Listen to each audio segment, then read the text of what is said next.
Hey guys, welcome to my channel. I am Lena Lamurere and welcome to another amazing video. So today we're going to be going through a little list of my unpopular opinions.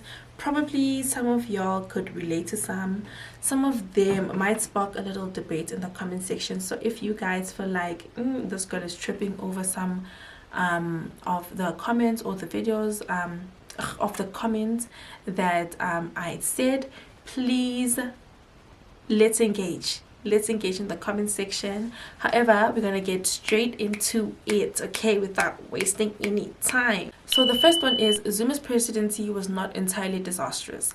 While Zuma's presidency was a bit shaky, if you're comparing it to what we're experiencing now with Cupcake, guys, let us be honest, Zuma's presidency was peak of South Africa, okay? We had, the petrol prices were so low. He introduced NSFAS, increased access to healthcare, public healthcare. He increased social grants. So even though he may have had a few scandals, there is a lot of good that he also did during his term. Another one is that the ANC actually has the best policy. Their manifesto is good. However, they lack when it comes to implementation. They lost the people's vote because they were not able to implement the policies that they had already set on paper rather. And another thing that we need to think about is that if we're going to give another party a chance, are they actually going to pull through? Because let's say hypothetically a lot of people moved from ANC and EFF to MK. They're buying the hype because MK is the new party, a familiar face, which is Zuma, is there. How sure are we that that party is going to implement its policies? How sure are we that the MK is going to implement those policies? Climbing the corporate ladder isn't worth it. In my opinion, there's nothing as stressful as working a 9-to-5 job and being in the office for 40 hours a week straight. That is one of the most outdated things that I have ever come across. It's not realistic, and that is why most of our parents were so depressed when they came back from home and they still need to cook, and they weren't like very present, because how the hell are you going to be present after pleasing a boss because a presentation needs to be done a certain way? I swear to you, nothing is as stressful as working a corporate job.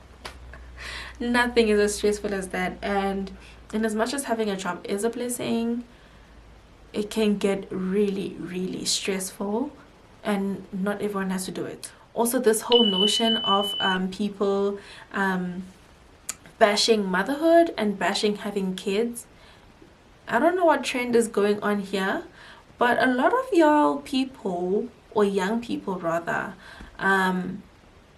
bashing motherhood, it's like bashing someone for experience that they're experiencing in their life. It's like bashing people, it's like single people bashing married people and saying, oh my gosh, I could never get married because living with a man, da da da da da.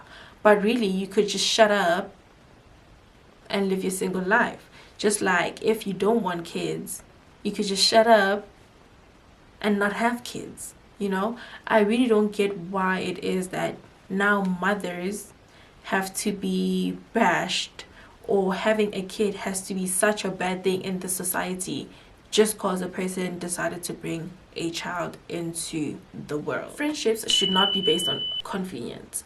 And I mean in the sense that just because you live close to someone, or you used to study with someone, or that person was your friend way back, or that person is your next door neighbor or whatever, that doesn't mean that you should be friends. Or that doesn't mean that you should regard the friendship as like such a meaningful friendship, but rather friendship should be based on what that person is doing for you and what you're doing for that person in return. How are you pouring to a person's cup, and how is that person pouring the cup back to you? Life is actually not a journey, but it's a destination. I know a lot of people are always saying, life is a journey, it's not a destination, focus on your journey, you know, just take your time and stuff like that. But like ultimately that leads to people losing their purpose, losing their path, losing direction, because they don't know where they're going. but the destination is more like your goals. The goals that you have set out for yourself is your destination.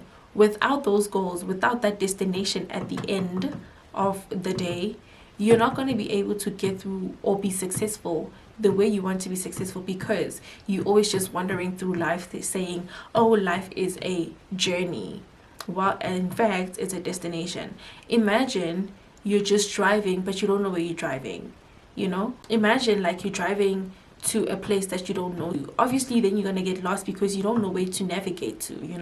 You need that navigation in life, and that navigation is determined by your destination, by where you're going, by where you want to get to in your life, and your goals and failure is in fact not always a learning experience. I know a lot of people are like, oh, take failure as a learning experience, take failure, when you fail, there's always a lesson attached to it. And yes, sometimes, most times, there is a lesson attached to it, but sometimes it's just your own goddamn fault, honestly. Like, had you done things differently, things wouldn't have happened the way that they happen. And sometimes when you learn that lesson, there's no other way of fixing it. So what are you going to do now? It's your fault. Sometimes it's just your fault that something did not work out.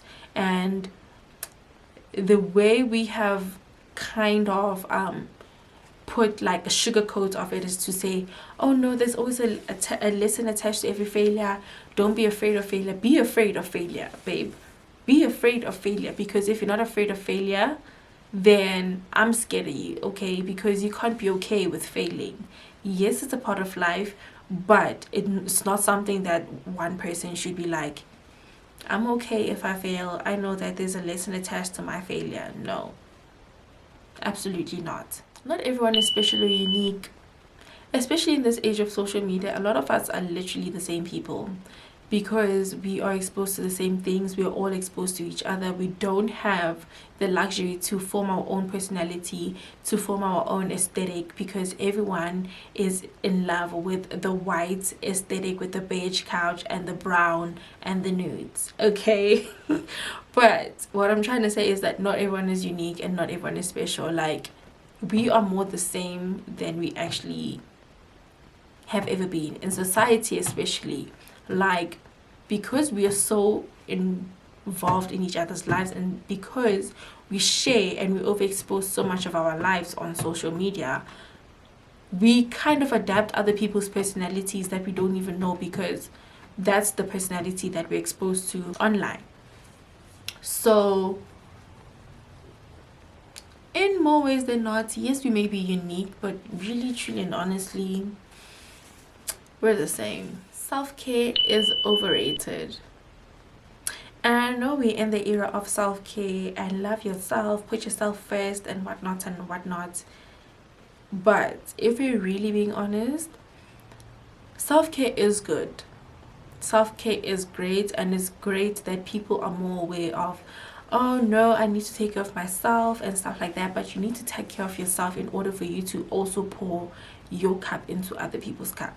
A lot of people now have adopted this culture of self-care and have become extremely selfish, and not realizing that in order for us to thrive in life as a people, we need society and we need people around us. So this whole notion of self-care, I don't need nobody else but myself because I take care of myself, is not working. It's not working, and it's more detrimental to society, because now it's putting that whole notion that everyone should be selfish and should put their needs first in space of others, even if that is wrong. So it's almost like kind of justifying narcissism in a way. Don't shoot me, okay? I'm just saying, sometimes we need to put ourselves in the back burner for us to achieve what is right, not only for us but for the people around us. Anyways, that is all for my unpopular opinions. I hope that you guys agree with them, because I'm always right. I know that's right. And I will see you guys in my next video. Mwah. Bye.